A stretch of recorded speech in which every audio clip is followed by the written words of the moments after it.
السلام علیکم دوستو، کیسی ہو آپ سب؟ I am really sorry. دراصل میری کزن کی شادی ہے اور اس کی وجہ سے سارا دن ادھر ہی گزر گیا. تو آج ہم نے دن ڈالے ہیں، تو اس کے لیے میں تھوڑی سی مصروف ہوں. رمضان سے پہلے شادی ختم ہونی ہے اور تب تک کے لیے آپ کو ایپیسوڈ لیٹ ہی ملے گی، لیکن میں کوشش کرتی ہوں پھر بھی میں جلدی لکھ لیا کروں. لیکن جلدی لکھنا بنا قسم سے مشکل ہی ہے، کیا کروں میں. تو چلے آج میں مزید لیٹ نہیں ہوتے، ایپیسوڈ ریڈ کرتی ہوں. دست دارم قسط نمبر 71، تحریر ارید شاہ. دارم سائیں کو ہوش آیا تو جیسے ایک بار پھر سے ساحر سائیں کا ہون اس کی آنکھوں کے سامنے آ گیا. اس کا غصہ ایک بار پھر سے ظاہر ہونے لگا. سائیں صبر کریں، ابھی تک ساحر سائیں کو ہوش نہیں آیا. ڈاکٹر نے کہا ہے کہ اگر 48 گھنٹوں تک اسے ہوش نہ آیا تو جان کو خطرہ ہو سکتا ہے، لیکن ہمیں اچھی امید ہے. ڈاکٹر اپنی پوری کوشش کر رہے ہیں، آپ پریشان مت ہوں. باقی اللہ بہتر جانتا ہے، وہ اپنے بندوں کو اس کی طاقت سے زیادہ نہیں آزماتا. حوصلہ رکھیں، سب کچھ بہتر ہوگا. اگر ظاہر سائیں کے نصیب میں سانسیں ہوئی تو انہیں کچھ نہیں ہوگا. وہ ابھی تک انجیکشن کے زہر اثر ہیں، ورنہ اس پولیس والے کی بات پر وہ اس کا منہ توڑنے میں بھی پیچھے نہ ہٹتا. تم میرے سامنے زیادہ باشن بازی مت کرو انسپکٹر، ورنہ تمہاری وردی کا بھی خیال نہیں کروں گا. وہ اسے سرخ نگاہوں سے گھورتے ہوئے بے تحاشا غصے سے بولا تو انسپکٹر نظریں جھکاتا باہر نکل گیا. اس بات میں کوئی شک نہیں تھا کہ اللہ بے نیاز ہے، وہ بہتر جانتا ہے. لیکن اسے نا امید کرنے والا وہ کون ہوتا تھا جو اس کے سامنے اس کے بھائی کے نصیب کی سانسیں گن رہا تھا. وہ اپنے اوپر سے کمبل ہٹاتا اٹھنے لگا تو سنان سائیں نے بھاگ کر اسے روکنے کی کوشش کی، لیکن اس کی سرخ نگاہوں کے اندر دیکھتا وہ خود بھی گھبرا کر پیچھے ہٹ گیا.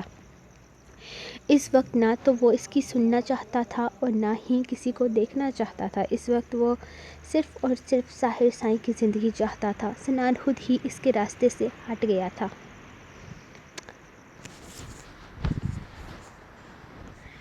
میری شکل کیا دیکھ رہی ہو؟ میں تم سے پوچھ رہا ہوں کہ تم یہاں ساحر سائیں کے کمرے کے باہر کیا کر رہی تھی اور کس کی اجازت سے تم یہاں آئی ہو؟ آدھی رات کو ساحر سائیں کے کمرے میں اس کی غیر موجودگی میں آنے کے پیچھے تمہارا کیا مقصد ہے پلوشہ خان؟ وہ اس کے سامنے کھڑے اس کے ادھ چھپے چہرے پر نگاہیں گارتے اس سے سوال کر رہے تھے، جبکہ سامنے کھڑی لڑکی کے پاس کوئی جواب نہیں تھا. وہ سائیں کمرے کی لائٹ کھلی تھی. میں نے سوچا سائیں تو گھر میں نہیں ہیں تو میں لائٹ بند کر دیتی ہوں. وہ اپنے سامنے کھڑے سرمن شاہ سے نگاہیں چراتے ہوئے بولی. اس سے حویلی میں کام کرتے ہوئے 2-2.5 ماہ ہی ہوئے تھے، لیکن انہوں نے اندازہ لگایا تھا کہ وہ کافی عجیب سی ہے. کبھی چیزوں کی تانگ جھانک کرتی ہے تو کبھی گھر کے پرسنل مسئلے حل ہونے والی جگہ پر کان لگا کر سنتی ہے. انہیں یہ سب حرکتیں بہت بری لگتی تھیں. ان کا دل تو بہت چاہا کہ وہ اسے نوکری سے خارج کر دیں، لیکن پھر اس کا رونا دھونا شروع ہو جاتا کہ وہ بہت غریب ہے، خاندان ہے، بہت غریب ہے، کھانے پینے کو بھی کچھ نہیں ہے. اگر وہ کام نہیں کرے گی تو کیا کھائے گی؟ وہ اپنے گھر میں کسی پٹھان کو کبھی بھی ملازمت کے لیے نہیں رکھتے تھے، کیونکہ پٹھانوں کو سمجھنا ان کے بس سے باہر تھا. اور یہ لڑکی تو زیادہ تر پشتو میں ہی باتیں کرتی تھی، جس کی وجہ سے وہ اس کی باتوں کو بھی سمجھ نہیں پاتے تھے. اور اس سے بڑا مسئلہ یہ تھا کہ اکثر وہ ان کی باتوں کو سمجھ نہیں پاتی تھی. اس کی بے بسی دیکھتے ہوئے ان لوگوں نے اسے نوکری دے تو دی تھی، لیکن وہ اس کے کام سے زیادہ خوش بھی نہیں تھے. کر دی لائٹ آف، اب نکلو یہاں سے. جب تک کمرے میں کوئی نہ ہو تب تک اس طرح مت جایا کرو. اجازت لینا ضروری ہوتا ہے. ویسے بھی ساحر سائیں کا کمرہ بند تھا تو تمہیں کھول کر اندر جانے کی ضرورت نہیں. اب یہ کمرہ ایک شادی شدہ کپل کا ہے. زاوج کی طبیعت ابھی ٹھیک نہیں، لیکن اس کا مطلب یہ نہیں کہ کوئی بھی لڑکی اس طرح منہ اٹھا کر کمرے کے اندر چلی جائے. آئندہ احتیاط کرنا. وہ سختی سے اسے کہتے آگے بڑھ گئے، جبکہ پیچھے کھڑی لڑکی منہ بناتی سیڑھیوں سے نیچے اترنے لگی. ان 2 مہینوں میں اس نے ایک بات کا اندازہ لگایا تھا کہ اس حویلی میں اس سے زیادہ کوئی بھی پسند نہیں کرتا۔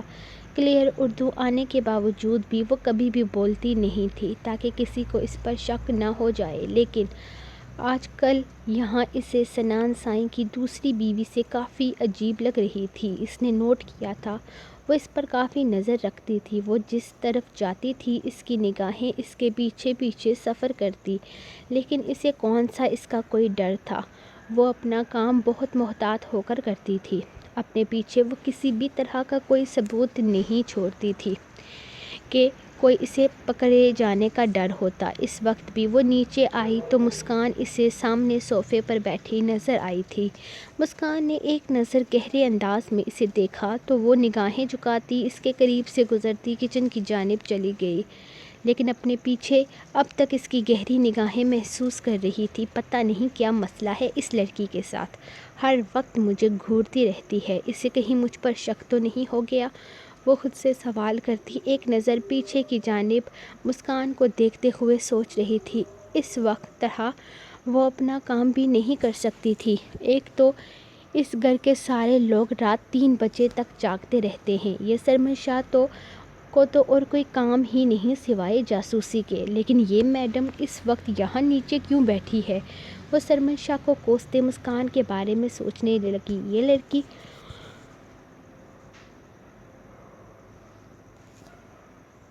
اس سے پہلے دن سے ہی مشکوک لگ رہی تھی، لیکن کل تو کام ہو ہی جانا تھا کیونکہ کل یہ سب لوگ ساحر سے ملنے ہسپتال جانے والے تھے۔ اس دوران گھر پر کسی کا بھی ہونا تقریباً ناممکن تھا۔ اس نے سوچ لیا تھا کہ وہ ان کی غیر موجودگی میں ہی اپنا کام سر انجام دے گی۔ ان لوگوں کی موجودگی میں وہ ساحر شاہ کے کمرے میں بھی نہیں جا سکتی تھی، اور اگر ساحر شاہ ٹھیک ہو کر گھر واپس آ جاتا تو پھر تو اس کا ساحر کے کمرے میں جانا ہی ناممکن ہو گیا تھا۔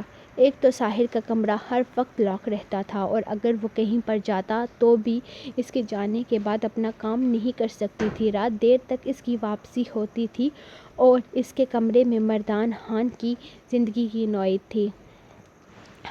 مردان خان کے ساتھ اس کی کوئی دشمنی نہیں تھی اور نہ ہی وہ مردان خان کو جانتا تھا، لیکن نہ جانے کیسے مردان خان کا وہ لاکٹ اس کے ہاتھ لگ گیا تھا جسے شاید وہ بھلا بھی چکا تھا، لیکن وہ لاکٹ مردان خان کے لیے بے حد اہم تھا۔ اس کے علاوہ ساحر سائیں کے پاس کچھ ضروری کاغذات تھے جو اصل میں مردان خان کے خلاف کچھ ثبوت تھے۔ وہ ثبوت وہ پوری ایمانداری سے پولیس اسٹیشن پہنچا چکا تھا، جس کے بعد سے مردان خان جیل میں تھا، لیکن اس کی بے گناہی کا ثبوت اب تک اس کے پاس تھا۔ ان دنوں مردان خان جیل میں تھا اور اس لاکٹ میں کچھ ایسا تھا جو مردان خان کو جیل سے آزاد بھی کروا سکتا تھا، اور ساحر کو یہ بات پتہ بھی تھی۔ کچھ دن پہلے ساحر سائیں کے پاس کچھ لوگ آئے تھے جن کی ڈیمانڈ وہ لاکٹ تھا، جسے ساحر شاہ نے دینے سے صاف انکار کر دیا تھا۔ مردان خان کے گناہ بہت بڑے تھے اور وہ اس جیسے حیوان کو جیل سے آزاد نہیں کروا سکتا تھا۔ ایسے لوگوں کی جگہ جیل کی 4 دیواریوں کے پیچھے ہوتی ہے۔ اس کے بعد اسے دھمکیاں دینے لگے تھے۔ وہ لوگ اس کے بعد دھمکیاں دینے لگے تھے۔ وہ ساحر کو کچھ نہ کچھ کہتے تھے، لیکن وہ ان کی دھمکیوں کی بالکل بھی پرواہ نہیں کرتا تھا، اور اب تو انہوں نے دھمکیوں کو سچ کر دکھایا۔ اس پر ہونے والا حملہ کیوں ہوا، کیسے ہوا، کوئی نہیں جانتا تھا۔ مردان خان کا تعلق کہاں سے تھا، وہ کون تھا، یہ ساری باتیں پوشیدہ تھیں اور ابھی تک یہ ساری باتیں کوئی نہیں جانتا تھا۔ اس کے گھر میں کام کرنے والی ملازمہ پلوشہ خان اصل میں ان کی نہیں بلکہ مردان خان کی غلام تھی، کیونکہ ساحر کی طرف سے انکار کا مطلب تھا کہ وہ لاکٹ واپس کرنے کا ارادہ نہیں رکھتا، جس کی وجہ سے اب وہ لوگ خود ہی لاکٹ کی تلاش میں نکل چکے تھے۔ انہیں شک ہوا تھا کہ وہ لاکٹ اب تک ساحر شاہ کے پاس ہے، جبکہ وہ کہاں ہے یہ کوئی نہیں جانتا تھا۔ اس سے پہلے کہ وہ ملازمہ ساحر شاہ کے کمرے میں چوری کرتے ہوئے پکڑی اس سے پہلے بھی ایک ملازمہ ساحر شاہ کے کمرے میں چوری کرتے ہوئے پکڑی گئی تھی، جسے اس وقت نوکری سے نکال دیا گیا تھا، لیکن اس چوری کے لیے وہ اس حویلی آئی تھی، وہ چیز اس کے ہاتھ نہ لگی تھی، اور اب ان لوگوں نے پلوشہ خان کو بھیج رکھا تھا۔ اس کی آنکھ کھلی تو اپنے آس پاس گھر کے تمام افراد کو پایا۔ چاروں طرف نظریں گھماتے اس کی نظر ایک جگہ آ رکی تو اس کے چہرے پر دلکش مسکراہٹ سج گئی، لیکن پھر اس کی حالت دیکھتے اس کے لب بچ گئے تھے۔ اس کے سامنے وہ اجڑی ہوئی حالت میں کھڑی تھی۔ اسے دیکھ کر افسوس ہوا۔ ابھی 5 دن پہلے وہ اس کی دلہن کی طرح سجی ہوئی تھی اور آج بے رنگ بجھی ہوئی حالت میں اس کے سامنے تھی۔ اس کی آنکھوں سے آنسو بہہ رہے تھے۔ ظاہر شاہ کا دل چاہا کہ اسے خود میں چھپا لے، لیکن وہ اتنی بے صبری نہیں دکھا سکتا تھا۔ سب لوگ اس سے مل رہے تھے۔ 48 گھنٹوں کا وہ سفر ان سب کے لیے مشکل تھا جو 48 سے 72 گھنٹے تک چلا گیا تھا۔ ڈاکٹر نے امید ہی چھوڑ دی تھی، لیکن سانسیں دینے والا ڈاکٹر نہیں بلکہ خدا تھا، جس نے ابھی اس کے نصیب میں بہت ساری سانسیں لکھ رکھی تھی۔ گھر کے سب لوگ وہیں پر تھے۔ دارم اس کے پاس ہی بیٹھا تھا، فی الحال حیر و حیریت ہی دریافت کر رہا تھا۔ سب لوگ آئے تھے سوائے نور کے، اور وہ آئی ہی نہیں تھی حویلی سے یہاں۔ دارم نے کوئی اعتراض نہیں کیا تھا، بلکہ یہاں بس یہی کہا تھا کہ بہتر ہے کہ وہ گھر پر ہی رہے، یہاں آ کر اپنی حالت مزید خراب نہ کرے۔ چلو بس اب سب لوگ باہر جاؤ، بہت ہو گیا رونا دھونا، اب ساحر سائیں کو آرام کرنا ہے، اور دارم سائیں تم بھی آرام کرو، تمہاری بھی طبیعت ٹھیک نہیں ہے۔ اصغر صاحب نے دارم کو دیکھتے ہوئے کہا تو اس بار اس نے بنا کچھ بھی کہے ہاں میں سر ہلا دیا تھا۔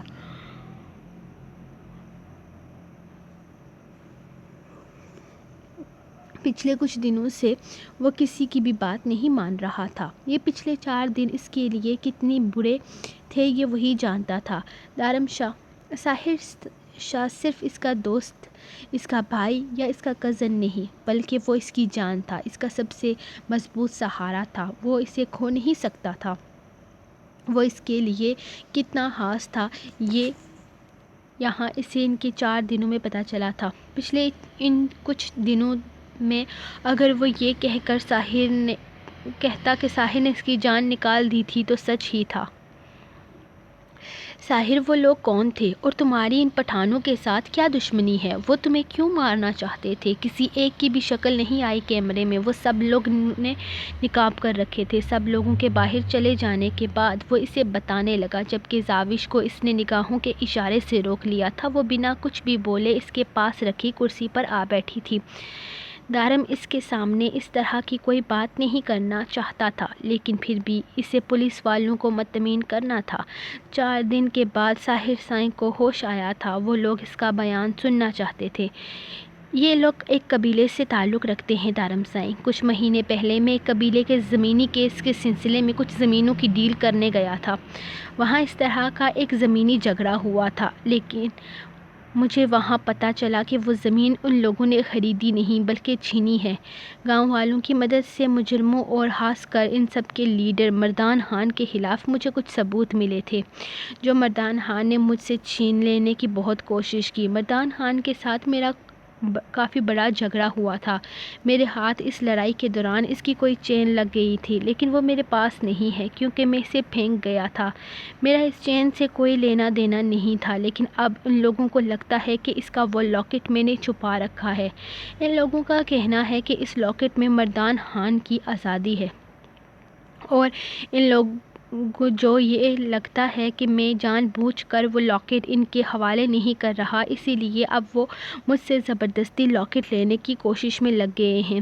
انہیں لگتا ہے میں جھوٹ بول رہا ہوں اور موت کے ڈر سے ان لوگوں کے سامنے سچ بول دوں گا، جبکہ ان کا کہنا ہے کہ اگر میری ضد کی وجہ سے مردان خان کو پھانسی ہوئی تو وہ لوگ مجھے بھی جان سے مار ڈالیں گے، لیکن مجھے ان لوگوں کی پرواہ نہیں۔ مردان خان ایک گنہگار ہے اور وہ جیل کی 4 دیواریوں کے پیچھے ہی اچھا لگتا ہے۔ خیر آپ فکر نہ کریں، میں بالکل ٹھیک ہوں، آپ بھی جائیں آرام کریں، اب ایسا کچھ نہیں ہوگا، اور ہوا بھی تو میں سنبھال لوں گا۔ وہ اسے دیکھتے ہوئے بولا تو دارم سائیں نے مسکرا کر اسے دیکھا۔ ٹھیک ہے، اب تم آرام کرو، میں بھی چلتا ہوں۔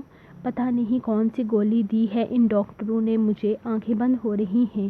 میرے خیال میں اب مجھے تھوڑی دیر آرام کرنا چاہیے۔ زاوش تم خیال رکھنا اس کا، میرا بچہ، اس کے پاس رہنا، کہیں مت جانا۔ سنان سب لوگوں کو گھر چھوڑنے گیا ہوا ہے، شام تک تمہیں بھی چھوڑ دے گا، ورنہ ایسا کرو کہ آج کی رات یہیں رک جاؤ، صبح چلی جانا۔ وہ آہستہ سے اس کے ماتھے پر بوسہ دیتا اس کے قریب سے اٹھا